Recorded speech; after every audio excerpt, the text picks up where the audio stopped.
Voilà, je commence avec un extrait de la prière que le pape Benoît XVI avait mis au terme de son encyclique sur l'espérance. Le Père Étienne l'a déjà cité au début. Sainte Marie, Mère de Dieu, notre Mère, enseigne-nous à croire, à espérer et à aimer avec toi. Indique-nous le chemin vers son règne. Étoile de la mer, brille sur nous et conduis-nous sur notre route. C'est dans Spe Salvi au numéro 31. Là, en petit préambule, je vous commente rapidement cette mosaïque que vous avez sous les yeux. C'est une mosaïque qui est à Palerme et qui représente la scène de la dormition de la Vierge Marie. En Occident, nous sommes plus habitués à parler d'Assomption.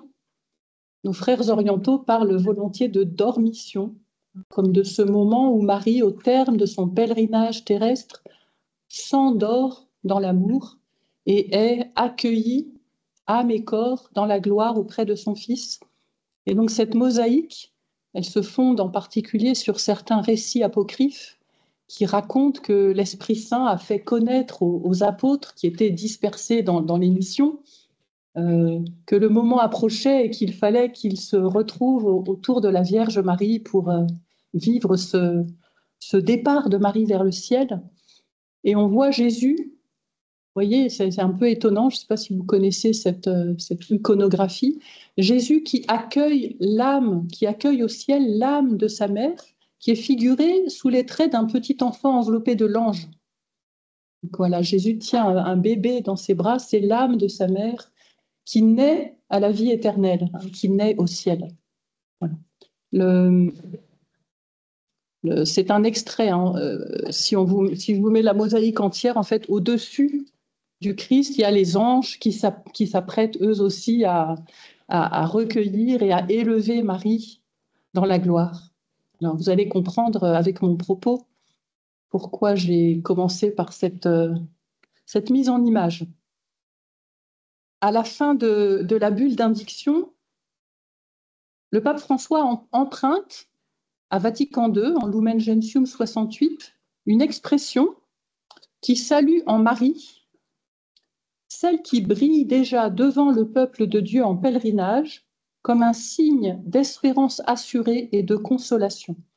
Si on prend la phrase complète du concile, vous l'avez sous les yeux, elle dit ceci: « Cependant, tout comme dans le ciel où elle est déjà glorifiée corps et âme, la mère de Jésus représente et inaugure l'Église en son achèvement dans le siècle futur, de même sur cette terre, en attendant la venue du jour du Seigneur, elle brille déjà devant le peuple de Dieu en pèlerinage, comme un signe d'espérance assurée et de consolation. » Vous voyez, remarquez, je l'ai mis en italique, ça n'est pas dans le concile, c'est moi qui souligne, remarquez l'équilibre de la formule conciliaire, tout comme dans le ciel, de même sur la terre.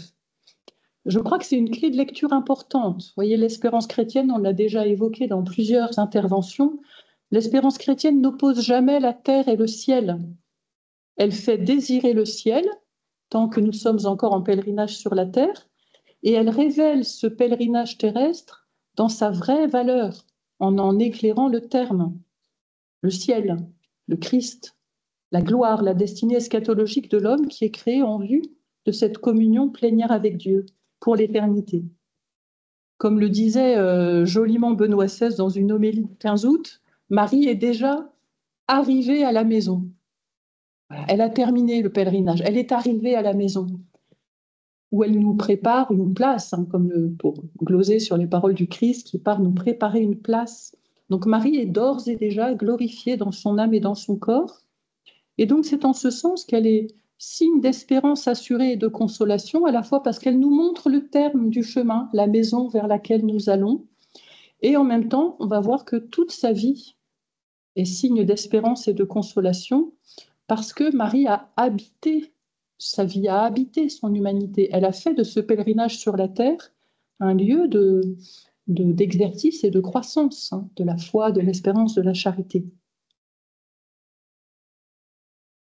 Dans le dogme de l'Assomption, proclamée le 1er novembre 1950. La date du 1er novembre n'était pas choisie au hasard, le jour de la Toussaint, pour manifester qu'en Marie est inaugurée la divinisation promise à tous les élus. Bien, le dogme de l'Assomption est repris en Lumen Gentium 59, qui le reformule de cette manière-là. Enfin, donc vous savez, dans Lumen Gentium, au chapitre 8, il y a tout ce parcours sur les étapes de la vie de Marie. Et puis enfin, au terme, la Vierge Immaculée, préservée par Dieu de toute souillure de la faute originelle, ayant accompli le cours de sa vie terrestre, fut élevée corps et âme à la gloire du ciel et exaltée par le Seigneur comme la reine de l'univers, pour être ainsi plus entièrement conforme à son Fils, Seigneur des Seigneurs, victorieux du péché et de la mort. Donc Marie vit déjà ce que nous vivons en espérance. Et même, elle vit déjà ce qu'attendent encore les saints qui sont pourtant dans la vie éternelle, mais qui attendent encore quoi? Eh bien, la résurrection de leur corps. Donc l'Assomption est un mystère d'espérance, un mystère de joie, qui éclaire notre vie, qui nous montre le terme bienheureux du pèlerinage et qui nous invite à contempler en Marie, on pourrait dire, les promesses de Dieu déjà intégralement accomplies. Alors, en orientant notre regard, nos désirs vers le ciel, Marie, dans son mystère d'Assomption, nous montre à la fois le caractère provisoire de cette existence terrestre, mais aussi sa valeur de Dieu, sa valeur aux yeux de Dieu. On l'a vu ce matin, nous n'avons que cette terre pour nous préparer au ciel. Alors, je vous propose il y aurait beaucoup de choses à développer, mais je vous propose à partir du mystère du dogme de l'Assomption, de regarder son actualité très particulière pour notre époque, en pointant quelques enjeux dans une époque où la vérité sur l'homme et sur sa destinée sont souvent chahutées. D'abord, face aux idéologies athées qui cherchent à évacuer Dieu de l'horizon de l'homme, ou en tout cas à présenter Dieu comme un rival de l'homme, ou bien face au rêve du transhumanisme qui fait miroiter à l'homme, vous voyez, une vie augmentée, une sorte de béatitude sur cette terre, une vie immortelle, on rêve de vaincre la mort, proposer à l'homme de prolonger sa vie indéfiniment sur cette terre. Eh bien, l'Assomption vient nous révéler la profondeur, la gratuité de l'amour de Dieu pour l'homme et la gratuité de cette vocation de l'homme, qui est à la fois une vocation à habiter ce moment qui lui est donné de vivre sur terre, mais qui dépasse la terre, une vocation à l'immortalité. Alors, dans un premier temps, je regarderai comment la grandeur de Dieu fonde et révèle la grandeur de l'homme, face aux idéologies qui cherchent à présenter Dieu comme un concurrent, un rival, un tyran de l'homme, ou bien qui cherchent à nier Dieu tout simplement. Et puis, dans un deuxième temps, je regarderai un autre enjeu du mystère de l'Assomption, dans un monde qui joue souvent avec le corps, qui joue avec la mort, qui à la fois exalte la mort, en même temps qu'il la cache, qu'il la nie.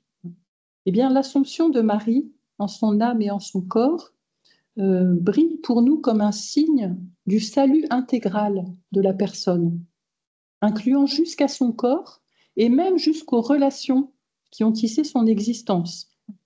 Pour le croyant, la mort n'est pas un terme, elle est le passage de la terre au ciel. Vous savez, comme le dit la liturgie pour les défunts, pour celui qui croit en toi, la vie n'est pas détruite, elle est transformée. Donc, dans un deuxième temps, je regarderai l'Assomption de Marie comme gage du salut intégral de la personne, en insistant sur ces deux points, la question du salut du corps, la résurrection de la chair, et puis la dimension relationnelle de la vie éternelle. Donc, premier point, la grandeur de Dieu, la grandeur de l'homme. Toute la vie de Marie, de la grâce de l'Immaculée Conception jusqu'à la grâce de l'Assomption, exprime, manifeste la fécondité de la grâce dans un cœur docile.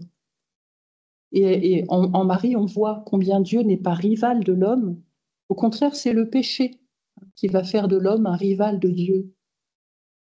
Depuis les paroles du serpent tentateur, qui instille dans le cœur d'Ève un doute sur la bonté du dessein de Dieu, sur la bonté de Dieu lui-même, eh bien l'homme est toujours tenté de s'emparer par lui-même de ce que Dieu veut donner gratuitement, devenir comme des dieux.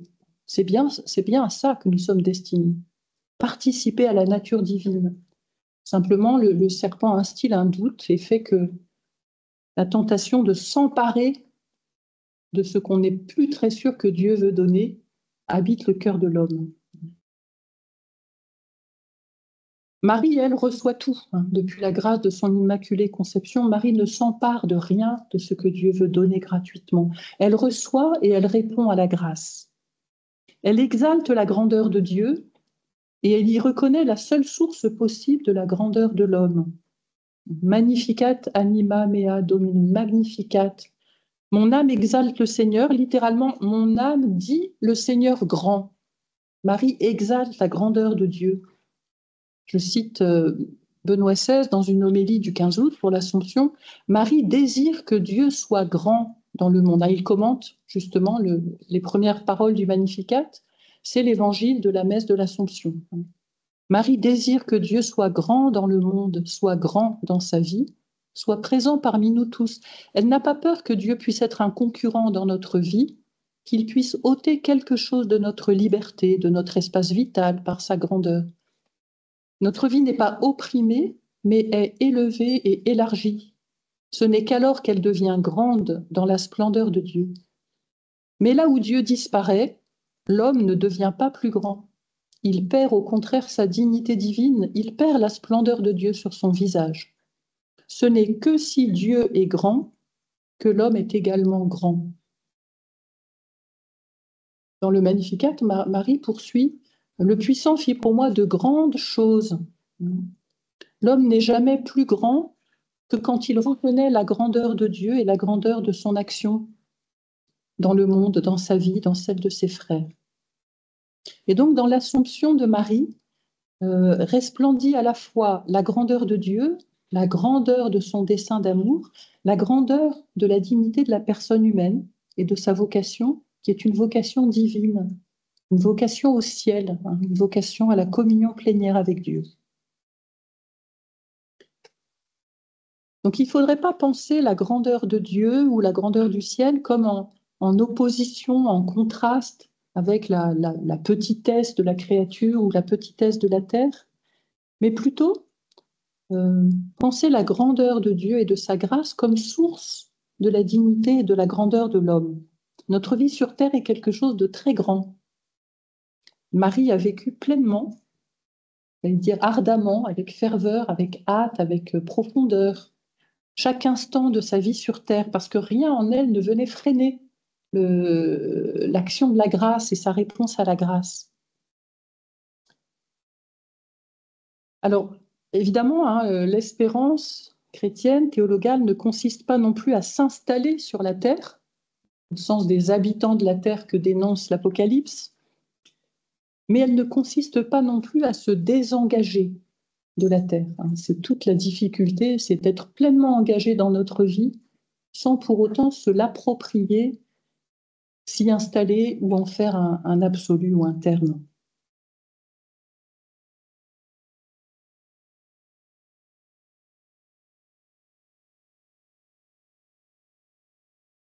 Le deuxième point, donc il y aurait beaucoup de choses à développer, je vous donne juste quelques pistes de réflexion. Le deuxième point que nous invite à regarder l'Assomption de Marie, c'est donc ce salut intégral de la personne, âme et corps. On pourrait même dire âme, corps et relation. La définition dogmatique de l'Assomption professe que Marie a été enlevée en corps et en âme, corpore et anima, à la gloire céleste.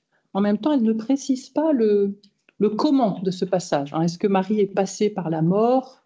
On l'a vu avec la mosaïque, les orientaux préfèrent parler d'une dormition. Marie s'endort dans l'amour. Ça souligne davantage vous voyez, le côté paisible de ce passage de la terre au ciel, là où pour nous la mort, tout en étant un passage de la terre au ciel, garde ce côté terrifiant, douloureux, non naturel. Marie s'endort dans l'amour. Je signale quand même que Jean-Paul II, lui, c'est le versant plus occidental, envisage bien une mort de Marie.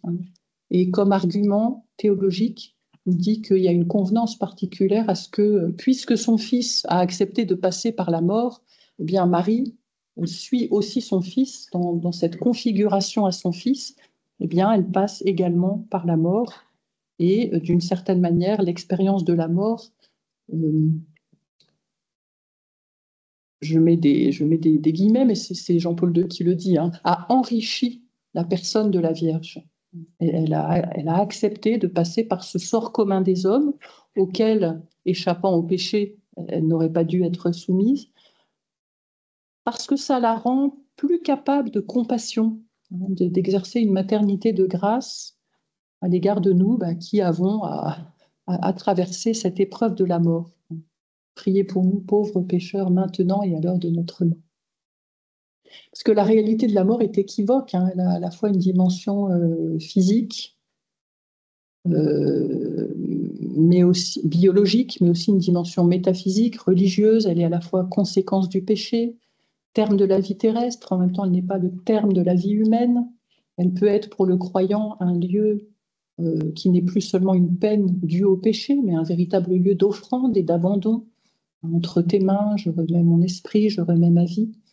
Donc l'Assomption de Marie nous invite à la fois à renouveler notre regard sur la mort, mais aussi à réfléchir sur l'immortalité à laquelle nous sommes promis. Alors, le Père Gilles l'a déjà fait, je m'appuie moi aussi sur le livre de Joseph Ratzinger, La mort et l'au-delà, non pas pour parler du jugement, mais pour souligner des traits de cette immortalité qui est la destinée de l'homme. Et Joseph Ratzinger insiste sur le fait que cette immortalité, elle est, je reprends ces mots, alors c'est traduit de l'allemand, c'est pas forcément très beau en français, mais une immortalité globale, une immortalité intégrale, hein, pour dire que c'est toute la personne qui est appelée à vivre une vie éternelle. Et puis une immortalité qui est dialogale, solidaire, relationnelle, hein, ce sont les mots qu'il emploie. On ne peut pas penser le salut ni l'espérance d'une manière individualiste. Individuelle, mais pas individualiste. Alors le salut intégral de la personne. On voit déjà dans le deuxième récit de la création, en Genèse 2, l'insistance du narrateur biblique sur le soin que Dieu apporte à la création de l'homme, de la femme, en insistant notamment sur leur corporéité originelle. Nous ne sommes pas des âmes préexistantes qui un beau jour auraient été parachutées dans des corps, mais nous sommes au contraire, pour reprendre l'image du deuxième récit de la création, Adam est façonné à partir de la glaise du sol. C'est l'image du potier, d'un Dieu qui façonne une matière dans laquelle il va insuffler son haleine de vie. Et Dieu vit que cela était très bon. Donc aucun dualisme entre l'âme et le corps, aucune vision d'un corps qui serait comme une prison, un tombeau, un châtiment tombant sur une âme originellement pur esprit et qui se trouverait pour un temps enchaîné à un corps dont il faudrait se libérer. Mais au contraire, le corps est bon dans la pensée biblique. La personne humaine est âme et corps originellement, depuis sa création et jusque dans l'éternité. Nous croyons à la résurrection de la chair. Le mystère de l'Assomption soutient notre espérance. Marie est la première, alors il y a le Christ avant elle, mais le Christ est Dieu. Marie est la première personne humaine à être glorifiée dans son âme et dans son corps. Alors comment penser la place du corps dans la vie éternelle? C'est un grand mystère. On ne peut pas se représenter de manière imaginative ce que seront nos corps glorieux, mais on peut balbutier quelques mots, en tout cas, sur la convenance à penser la résurrection de la chair. Pourquoi est-il nécessaire que nos corps ressuscitent? Il y a d'abord à cause, je le disais, de l'unité du dessein divin. Si nous sommes créés âme et corps, bien Dieu ne renie rien de ce qu'il a créé et l'éternité viendra accomplir, non pas supprimer, mais accomplir cette unité de la personne. Alors saint Thomas, quand il se pose, c'est dans le traité de la Béatitude, au début de la Secunda, de la Secunda Pars, saint Thomas dit tant que l'âme n'est pas réunie au corps, donc c'est la situation des saints qui sont déjà dans la vision béatifique, mais qui attendent la résurrection des corps au dernier jour, eh bien cette âme, tout en étant dans la vision de Dieu, elle ne possède pas son bien de toutes les manières dont elle voudrait le posséder. C'est pourquoi, à la reprise de son corps, sa béatitude augmente, non pas en intensité, mais en extension. Vous voyez, comme si le fait de ressusciter dans la chair, le corps participe d'une certaine manière, la béatitude de l'âme rejaillit sur le corps glorieux. Le bonheur de l'âme rejaillira sur le corps, de telle sorte que lui aussi jouisse de la perfection qui est la sienne. Voyez, c'est une grande espérance pour un monde qui ne sait pas toujours quoi faire avec le corps, de se rappeler, d'affermir notre espérance en redisant notre foi dans la résurrection de la chair et en regardant comment Marie est déjà glorifiée dans son corps. Alors, je vois que l'heure tourne, je passe un peu vite. Juste une petite piste. Donc, il y a une convenance particulière à ce que toutes les personnes appelées à vivre la communion plénière avec Dieu ressuscitent dans leur corps, mais il y a une convenance particulière pour Marie de ne pas avoir pour ça à attendre la résurrection au dernier jour. C'est Marie qui a donné au Christ son corps, qui l'a porté dans ses entrailles, et puisque Jésus a été conçu de l'Esprit Saint et non pas d'un père humain, on peut dire que jamais un fils ne ressemblera à sa mère autant que Jésus ressemble à Marie. Oui, il n'y a pas deux atavismes, il n'y a que Marie qui a donné sa chair au Christ. Et on peut dire peut-être que dans l'Assomption, bien Jésus, on l'a vu dans la mosaïque, vient ressusciter et accueillir dans la gloire, sur le modèle de son corps glorieux, eh bien le corps de sa mère, qui elle-même lui avait donné sa chair dans le mystère de l'incarnation.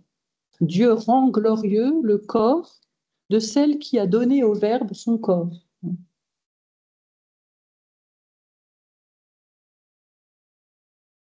Continue d'avancer un peu plus vite. Alors là, il y aurait encore juste une piste, il y aurait des choses certainement à approfondir, peut-être en théologie morale aussi. La Commission théologique internationale, en 2004, avait fait un document qui s'appelait Communion et service, la personne humaine créée à l'image de Dieu, et précisait,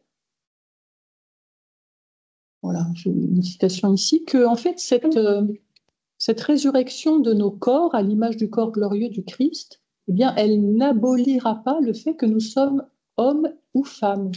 Jusque dans l'éternité, notre corps glorieux sera marqué par cette différenciation sexuelle qui a marqué aussi tout notre cheminement sur la Terre. Donc là aussi, dans un monde où les enjeux anthropologiques, et les confusions et toutes les questions de genre prennent une acuité je veux dire quotidienne, on ne peut plus éviter d'être confronté à ces questions-là. Bien, c'est beau de pouvoir, dans la foi, s'appuyer sur, je lis cette citation de la CTI, l'incarnation et la résurrection étendent l'identité sexuelle originelle de l'imago Dei jusque dans l'éternité.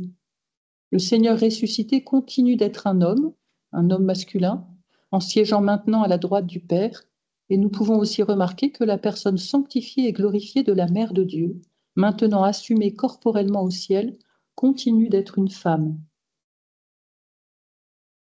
Alors il y aurait toutes les implications éthiques, morales de l'exhortation de Paul quand il dit glorifiez Dieu dans votre corps. Qu'est-ce que ça veut dire pour notre vie? Ah, ça passe toujours trop vite. Bon. Alors, on pourrait aussi regarder la grâce faite à Marie, non pas par rapport à elle, mais par rapport à nous. Qu'est-ce que l'Assomption permet comme lien nouveau de Marie avec nous qui sommes encore sur la terre? Alors, dans Lumen Gentium, au numéro 62, le Concile affirme que la maternité de Marie, qui s'enracine dans sa maternité divine à l'égard du Christ, mais dans sa maternité de grâce voulue par Jésus à la croix, voici ton fils, voici ta mère, eh bien cette maternité de Marie, elle se continue sans interruption jusqu'à la consommation définitive de tous les élus.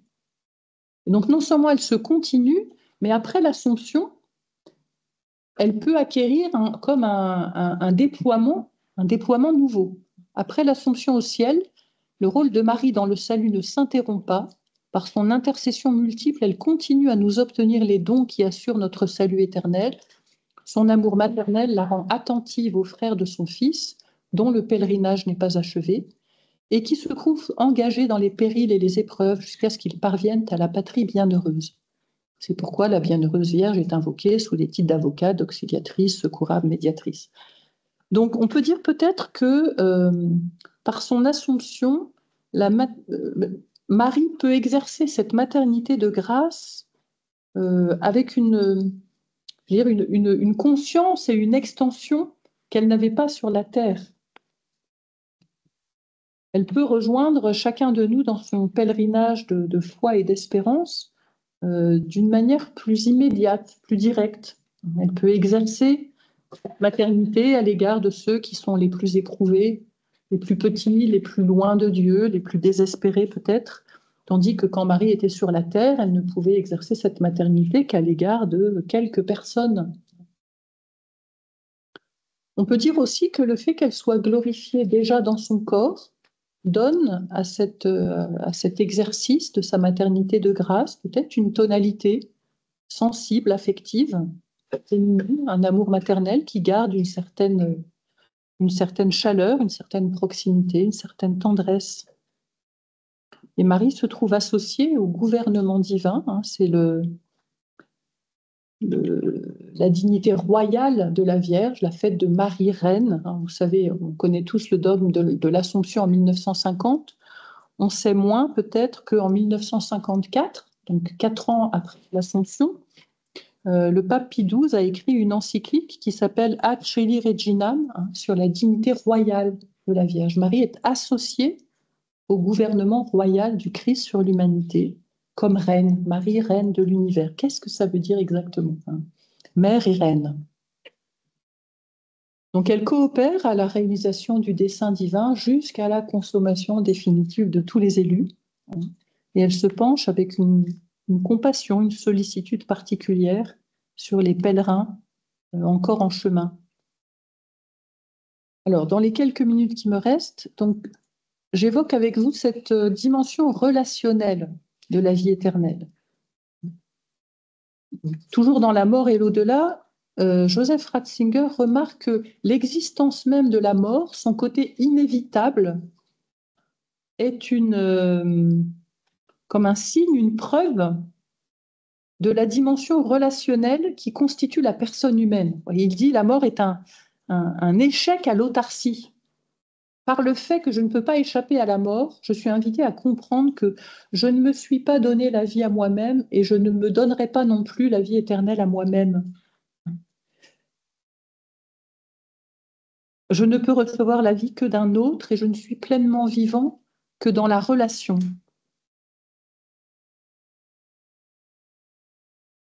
Vous avez des citations que je n'ai pas le temps de lire. Donc l'homme et la femme sont créés en relation avec Dieu, entre eux, avec le cosmos.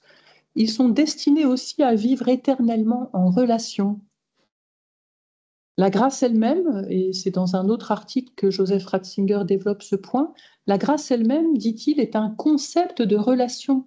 La grâce n'est pas quelque chose, mais elle dit la relation entre Dieu et l'homme. Une relation faite de bienveillance, de faveur, de gratuité d'un Dieu qui se penche vers l'homme et qui lui prodigue toute sa bonté. Marie est en relation vitale avec Dieu, elle n'a jamais quitté un seul instant cette relation. En ce sens, elle est la comblée de grâce, celle qui ne vit que de et dans la relation avec le Seigneur. Et dans son Assomption, Marie accomplit, je cite Joseph Ratzinger, Marie accomplit ce personnalisme dialogal de la relation entre l'homme et Dieu. La révélation est dialogale, la relation entre Dieu et l'homme est dialogale. Dieu appelle l'homme à une réponse et Marie est le modèle de ce dialogue de la créature avec Dieu qui s'accomplit dans sa vie et jusque dans l'éternité. Alors Ratzinger réfléchit là-dessus en disant, mais si la personne humaine est un tissu de relations, qu'elle est créée dans, par, pour la relation, alors évidemment, on peut se questionner sur la place des relations dans la vie éternelle. Ce salut intégral de la personne, est-ce qu'il n'inclut pas aussi les relations qui auront compté dans notre vie, qui auront tissé notre vie et qui se trouvent en quelque sorte elles aussi destinées à la vie éternelle. Alors je termine sur ces citations de Joseph Ratzinger. Le salut de l'individu ne sera plein et entier que lorsque s'accomplira le salut de l'univers et de tous les élus, qui ne seront pas simplement juxtaposés dans le ciel, mais intimement unis comme les membres de l'unique Christ du ciel. La dimension mystère de communion fraternelle que l'Église essaye déjà de vivre autant que possible sur cette terre et qui sera pleinement accomplie au ciel. Et puis Thomas d'Aquin, la société des amis concourt au bien-être de la béatitude, en ce sens que les élus se voient mutuellement et se réjouissent de leur société en Dieu. Et comme si notre béatitude se trouvera encore augmentée du fait que nous verrons nos frères dans la béatitude. Vous voyez, il y aura une joie commune qui se démultipliera. Au ciel, le bonheur de chacun augmentera le bonheur de tous. Les joies des uns se multiplieront par la gloire des autres, parce qu'une relation de concomitance unit l'amitié à la béatitude parfaite. Voilà l'espérance qui nous anime et qui peut soutenir toutes les étapes de notre pèlerinage terrestre, parfois chaotique, parfois douloureux, mais dont Marie nous montre le terme final, rejoindre le Christ et être en communion avec lui pour l'éternité.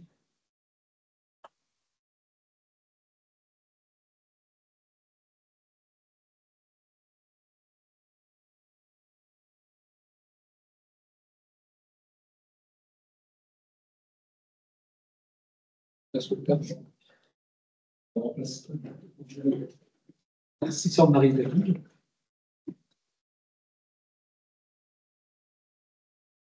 Parole est à vous.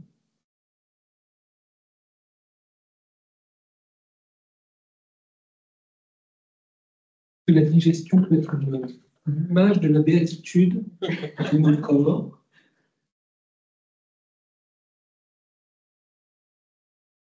L'idée, ça serait plutôt que c'est Dieu qui nous digère peu à peu, comme dans l'Eucharistie, où ce n'est pas nous qui le transformons en nous, mais c'est lui qui nous transforme en lui-même, il nous digère.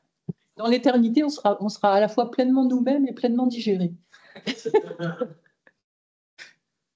Pour moi, et vous avez dit que la personne est l'amplitude des relations. Donc, disons que la personne elle est toujours en relation avec Dieu. Alors, on peut dire que même si les personnes ne cherchent pas à être en relation avec Dieu de manière inconsciente, elles peuvent avoir toujours ces liens et que relationne Dieu avec l'homme, même si on ne le veut pas, pour dire, dans les cas des athées, voilà, ils cherchent toujours nier Dieu dans toutes les circonstances. Donc, c'est ça, oui, tout à fait. Ça, si j'ai compris. Ah oui, je peux refuser la relation, l'exercice de cette relation, mais je ne peux métaphysiquement pas refuser qu'elle existe. Si Dieu cessait un instant de me créer, de me vouloir dans l'existence, je n'existerais pas. Donc il y a une relation, mais qui n'est pas seulement une relation consciente, désirée, une relation de grâce à laquelle je réponds, mais métaphysiquement parlant, l'homme n'existe qu'en relation avec Dieu, qui est le créateur de tout ce qui existe en dehors de lui. Donc sans Dieu, il n'y a pas de création, il n'y a pas de créature. Donc il y a une relation que le plus féroce des athées ne peut pas supprimer. Et puis on pourrait ajouter que même si moi je refuse Dieu dans la grâce, Dieu lui est toujours en relation avec l'homme. Il y a un peu ces deux aspects de la réponse.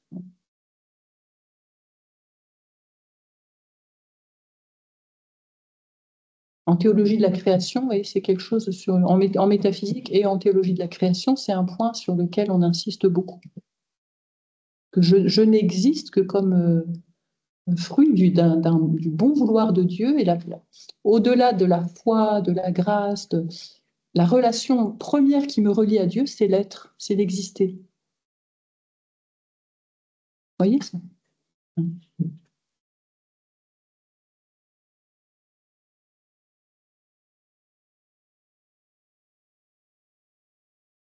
Edgar, Pierre.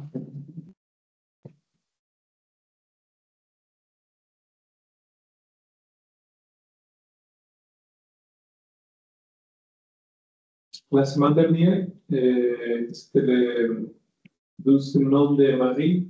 Et il y a eu quelqu'un qui nous a donné quelques origines du nom de Marie.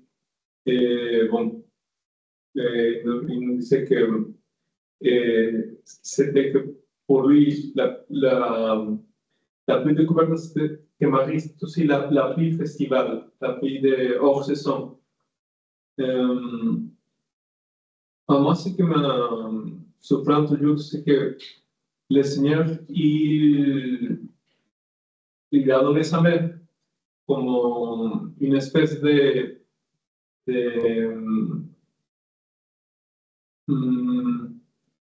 alivio dans le chemin. Et en même temps, c'est l'étoile de la mer, et c'est aussi le chemin. Je ne sais pas si vous pouvez nous parler un peu plus de ça. Je sais que déjà vous avez parlé par rapport à l'espérance, mais je ne sais pas dans votre parcours de vie, comment est-ce que vous avez expérimenté cela.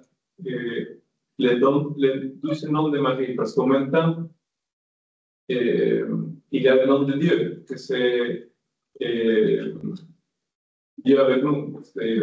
En même temps, il y a ces deux noms portant son Dieu avec nous. Oui, alors dans la citation de Lumen Gentium que j'ai donnée tout à l'heure, pour ne pas être trop longue, j'ai coupé la fin, mais le Concile a toujours ce souci de montrer que quand on parle d'une médiation de Marie, c'est toujours subordonné à l'unique médiation du Christ. Hein. Et donc, il faudrait reprendre des écrits comme ceux de, par exemple, Louis-Marie Grignon de Montfort, hein, qui dit « Mais quand nous disons Marie, ça ne s'arrête jamais à Marie. C'est quand nous disons Marie, Marie dit Jésus. Hein. Donc, elle est un chemin pour aller à Jésus, mais Marie n'arrête jamais à elle-même. Hein. Et donc, le but, c'est le Christ. Simplement, parce qu'à la croix, il a choisi, il a voulu nous la donner comme mère, bien, mon chemin de vie chrétienne gagne à passer par cette relation à l'égard de Marie qui me conduit à son Fils.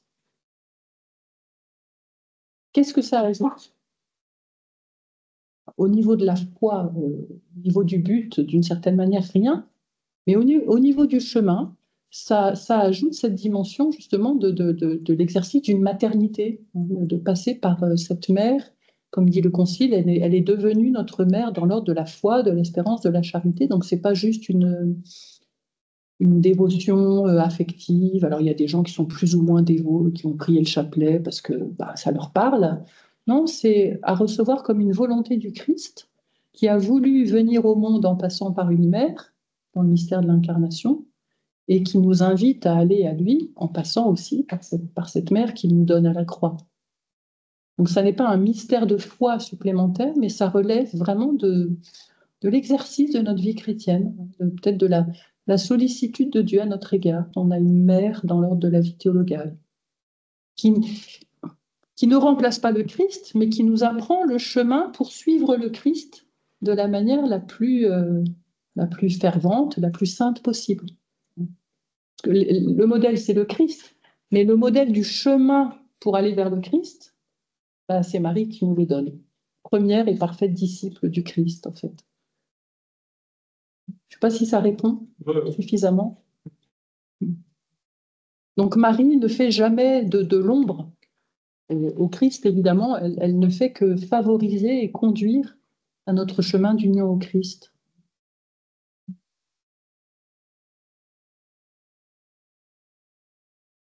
Moi, je voulais juste savoir, est-ce que vous avez parlé de la mort physique? Est-ce que dans cette dimension relationnelle, on peut parler aussi de la mort de péché, de la mort biologique, de la mort de la vie divine en nous quand on pêche, Mhm. C'est équivalent. On peut parler comme ça de cette coupure de relation avec l'autre, puis de cette mort de la vie divine. C'est vrai que il y aurait certainement beaucoup à approfondir dans ce que vous dites, mais c'est vrai qu'on peut vivre parfois certaines blessures, certains échecs dans nos relations comme de véritables morts. Après, ça peut être justement un lieu d'exercice de l'espérance. Est-ce que Dieu peut ressusciter cette relation qui est réellement brisée à vue humaine, qui est réellement désespérée, mais qui, aux yeux de Dieu, peut...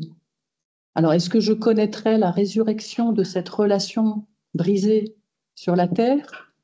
Peut-être, peut-être pas. Est-ce que je peux espérer que certaines relations mortes sur la terre pourront revivre au ciel? Je ne sais pas. Vous évoquez des belles questions. Si vous avez une réponse,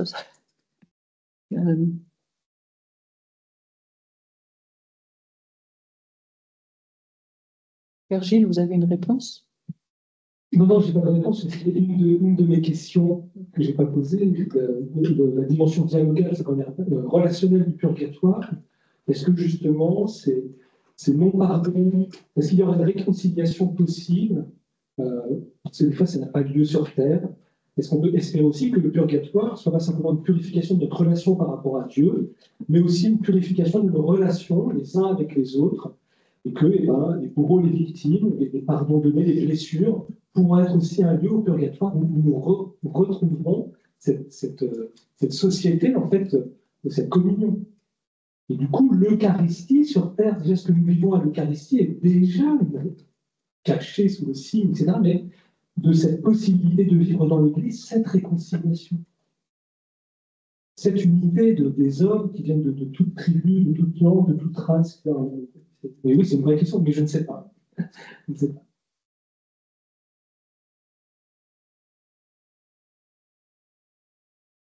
Mais on peut l'espérer, on peut le désirer. C'est de l'ordre de l'espérance. C'est de l'ordre de l'espérance.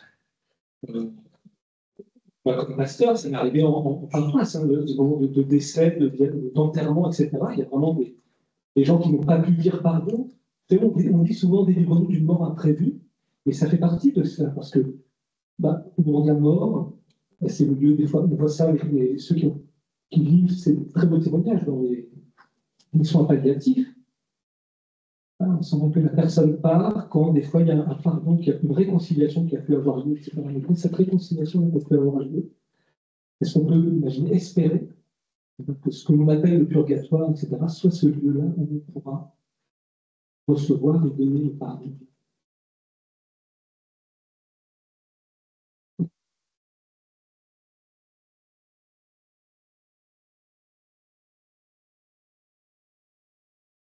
Dernière question.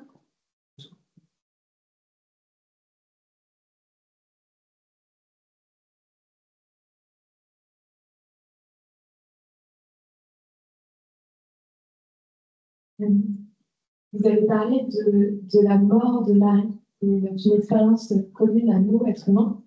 Mais on parle souvent dans la tradition de sa dormition. Est-ce que vous pouvez nous expliquer exactement en quoi alors, on peut parler quand même d'une mort. Quelle est la différence en fait entre notre mort en tant qu'être humain et celle qu'a vécu Marie? Donc d'abord, pour être très précis, donc le dogme de l'Assomption ne se prononce pas sur le comment de ce passage de la terre au ciel pour Marie. Donc le dogme de l'Assomption, qui s'impose à la foi, le dogme, c'est ce qui vraiment fait autorité et auquel je dois adhérer dans la foi. Le dogme porte sur le fait que Marie est glorifiée à mes corps dès la fin de son pèlerinage terrestre. Mais le dogme ne dit pas Marie est passée par la mort ou Marie n'est pas passée par la mort. Donc ça reste de l'ordre de l'opinion théologique. Donc quand Jean-Paul II, même s'il est pape, fait une catéchèse qu'il appelle la dormition de Marie, enfin, je ne sais pas si c'est lui d'ailleurs qui l'a appelé comme ça ou si c'est les éditeurs, et qu'il parle de la mort de Marie en donnant des arguments théologiques qui ont une certaine convenance, ça reste de l'ordre de l'opinion théologique. Ce n'est pas magistériel, ce n'est pas le dogme de l'Assomption. s'il y a ce mystère, plutôt que de chercher absolument à trancher, à savoir comment ça s'est passé, s'il y a ce mystère qui est certainement voulu par l'Esprit Saint, c'est peut-être pour garder les deux perspectives, parce que chacune a quelque chose à nous dire. Comme je le disais, peut-être en passant un peu vite, parler de dormition souligne davantage le côté paisible, la continuité de la terre au ciel. Marie s'endort dans l'amour, elle s'endort et elle se réveille au ciel. Enfin, oui, ça gomme le côté douloureux, le côté de rupture que représente la mort. Et il y a une convenance très particulière à ce que Marie, parce qu'elle est immaculée, qu'elle a toute sa vie correspondu à la grâce, puisse passer de la terre au ciel sans cette dimension de douleur, de rupture et de conséquences du péché que représente la mort. Donc ça dit quelque chose du mystère. Ensuite, parler d'une mort de Marie, comme je le disais tout à l'heure, ça a aussi une certaine convenance, au sens où il n'y a pas de raison de penser que Marie aurait échappé, ou aurait, pas forcément échappé, mais n'aurait pas vécu ce qui est le terme de la vie de tout homme, si elle est destinée à être la mère de tous les hommes et qu'elle a suivi parfaitement le chemin suivi par son fils, bien, il y a aussi une certaine convenance à dire que Marie est passée par la mort. Mais ce qui est sûr, c'est que même si elle y est passée, c'est pas comme nous. Enfin, c'est à la fois comme nous et pas comme nous. C'est pas comme nous puisque Marie est glorifiée dès le terme de sa vie terrestre, donc elle ne connaît pas la corruption du tombeau. Et c'est en même temps comme nous, au sens où Marie n'est pas Dieu. Donc en soi, elle n'est pas dans la même situation que le Christ au moment de la mort. Le corps du Christ ne pouvait pas connaître la corruption, il devait ressusciter. Pour Marie, c'est de l'ordre d'une convenance. C'est pas de l'ordre d'une nécessité, vu son état de créature. Donc moi, je dirais parler de dormition souligne davantage la pleine communion de Marie avec Dieu sur la terre comme au ciel. Parler de mort souligne davantage la proximité de Marie à l'égard des pèlerins que nous sommes et même à l'égard du chemin de configuration au Christ qui est lui-même passé par la mort.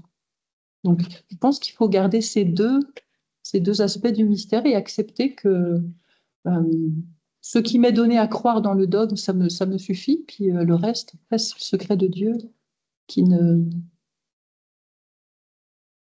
Je ne sais pas si ça répond suffisamment, mais c'est souvent comme ça entre l'Orient et l'Occident. Il faut, plutôt que d'opter pour l'un ou pour l'autre, voir toute la richesse du mystère qui réside en assumant les deux traditions. Moi, je voulais juste dire une chose par rapport à ça. J'étais en Israël et je vécu là-bas. Et j'ai eu la possibilité de visiter à Jérusalem. Il y a deux endroits que la tradition a gardé. Un, c'est le sépulcre de la Vierge Marie et l'autre, c'est la dormition. Donc, ce sont les deux traditions qui ont été gardées à Jérusalem, dans la ville, il y a deux endroits. Et encore, ça c'est à Jérusalem, parce qu'après il y a toute la tradition qui présente l'Assomption de Marie à Éphèse. Hein.